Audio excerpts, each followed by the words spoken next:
Well, Padres tweeted Merrill madness is a real thing. 8 home runs since July 19th. It has been an awesome turnaround for him. And his resurgence, D-Ro, changes the tempo of the line. It changes the lineup for San Diego. Oh, no doubt. Body movements, Lauren. Body movements. Yep. This guy has been moving like this since Severna Park, Maryland, where he was a first-round pick. I want to get it right. He was the 27th overall in 2021. And if you go back and look at that draft, I can make the argument he probably should have went in the top 5. Truly. The way he swings the bat. And he's gotten off to a slow start. But the totality of his game, he's just 23 years old. He's on a 9-year, $135 million contract extension. And he's the only prospect in the A.J. Preller era to survive. And advance to the big leagues before getting shipped off. I'm kidding. But seriously, I think he might be the only one. And obvious reasons why. Super talented, one of the best base runners in the game, one of the best defenders, and it was a position he had never played. He was a shortstop through high school, shortstop in the early parts of the minor leagues, but he couldn't be denied. A.J. Preller was just signing shortstops and moving them all different, deploying them to all different positions. And he goes to center field in 2024, and if you take a look at his stats by season, Fangraphs WAR, listen, that's the type of player, 5-win player, 3-win player. He's at 2.5 if you take in the base running, the defense, and he's only going to get better. This 244 is going through the roof, and 18 homers is going up. Hot change me real quick. When you compare him to center fielders, minimum 750 plate appearances, 40% of his games in center field. He's a top 5 center fielder in the sport. Wow. Homers, ribbies, slug, base running metrics. I want to take you through some weekend at bats because you forget he's 23. He's been there 3 years now, so you expect certain things. And he got off to such a hot start that you just think Bobby Witt, Gunnar Henderson, meteoric rise. Okay, pause this for me real quick. The ability to make in-at-bat and in-game adjustments. I'm going to walk you through this. Ronel Blanco, his first AB, bottom of the second. Heater fouled away, run it. Change-up, heater top of the zone, roll over change-up. Classic, right? Doesn't stay through it and rolls it over.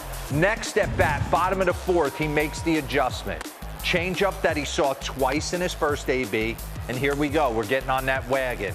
Heater, change-up. Heater, change-up. Gets 3-1, sits all over a change-up and absolutely vaporizes it. And that's what you're telling yourself throughout the course of the game. I will not get beat by that changeup down again. I'm going to see it up, make the adjustment, drive in a run to get the boys going. Pete Lambert over the weekend.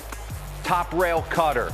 What I love about him is his swing kind of reminds you not the move of Ronald Acuna, but you would think you're able to beat him elevated.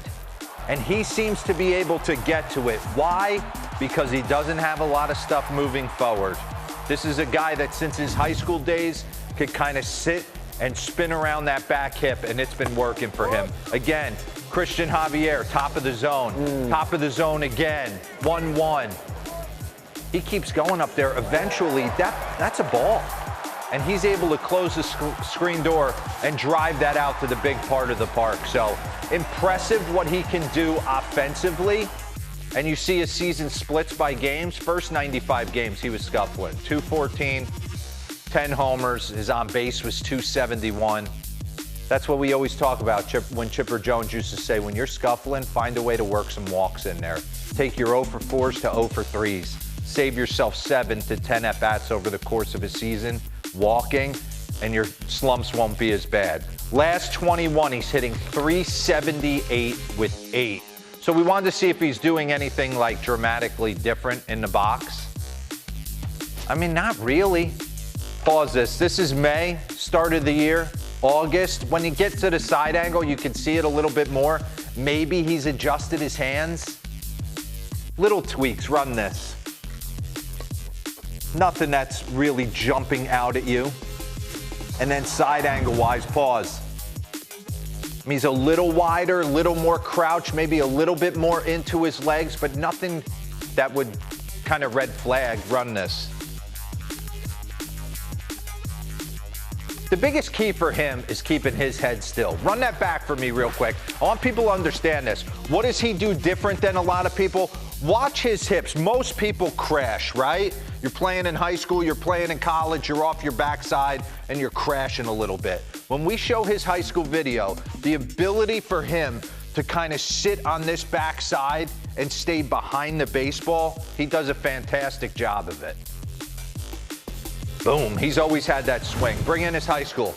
A little bit more moving parts, but watch the backside. Pause. Watch him cut himself in half. This would be the stuff, and this is what kids at home need to understand. They're not looking if you get hits when they show up to these big events. They're looking, does your body move right? Can you get to velocity?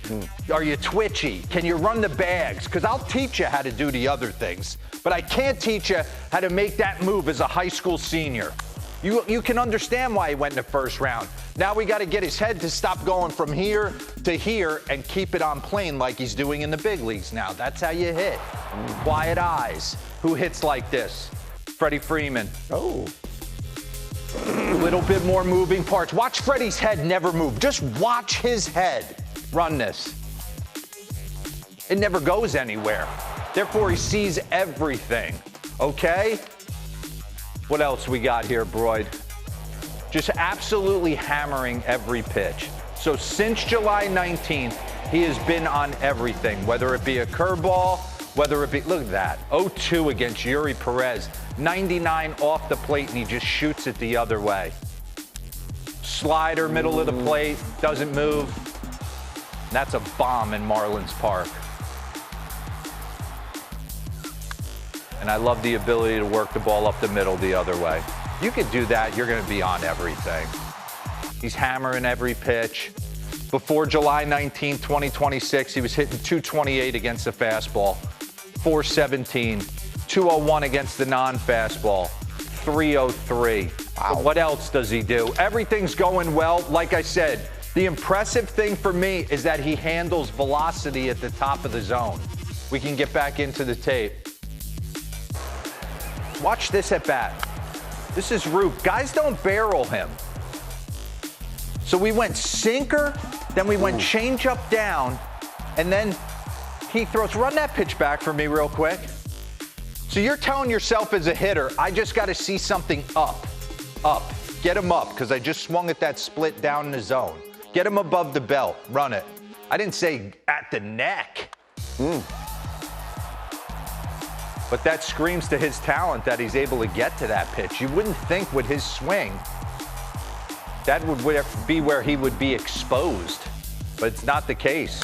Didier Fuentes, top of the zone. If you watch that guy throw for the Braves, rookie out of the pen, he's going to probably go into their rotation next year. Throws absolute bullets. Ryan Thompson, left on left. That's the other thing. His numbers are funky. That's why Nays has been kind of on him, waiting for him to explode. Because you see here, season splits versus fastballs, 2.75 feet or higher.